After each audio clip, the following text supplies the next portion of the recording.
नमस्कार मित्रांनो, आज आपण बघणार आहोत मखाणे कसे भाजायचे, कसे कुरकुरीत करायचे. चला तर बघूयात. मित्रांनो, पहिले आपण सगळ्यात प्रथम आपण गॅस पेटवूयात. गॅस पेटवलेला आहे. आपण खोकचे मखाणे आणलेले आहेत. मखाणे आपण कापून त्यात टाकूयात.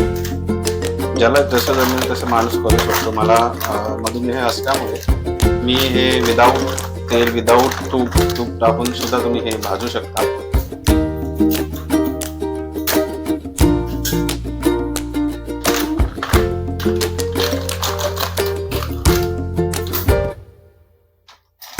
पहिले मी थोडेसे टाकतो, अर्धे, ते मस्त असे कुरकुरीत भाजून घेतो.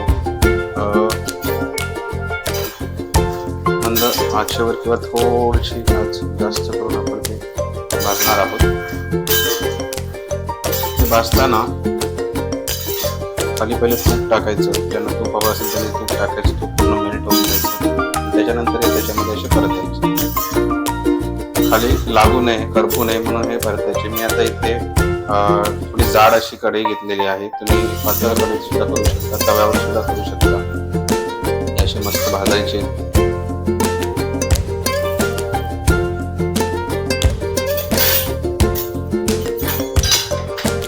5 ते 10 मिनिटं याला असं हलवत बसायचे. म्हणजे व्यवस्थित सगळ्या साईडनी वरती खालती जे काय असेल ते पूर्ण भाजले जाते.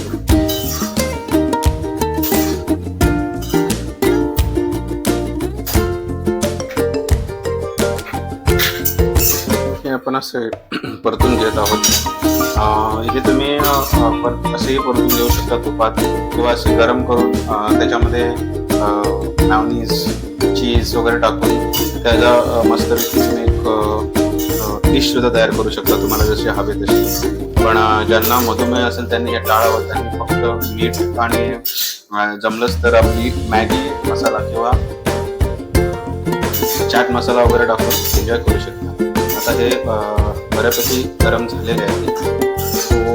थोडंसं लालसर झालेलं आहे बघा. हे लालसर झालं तर पूर्ण असं क्रिस्पी होतं.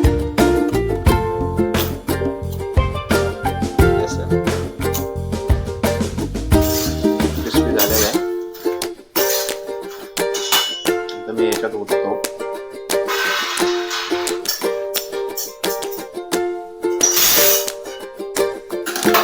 त्यानंतर आपण याच्यात थोडं मीठ टाकणार आहोत.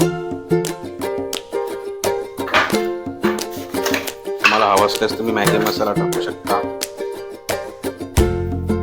तुम्ही चाट मसाला टाकू शकता, सॉस देऊ शकता. त्यानंतर आपण डिश खाण्यासाठी रेडी आहे. तर मित्रांनो, कसा वाटलं तुम्हाला आजचा हा ब्लॉग? तुम्हाला असेच ब्लॉग पाहायचे असतील तर आपल्या चॅनलला लाईक करा, शेअर करा आणि फॉलो करा.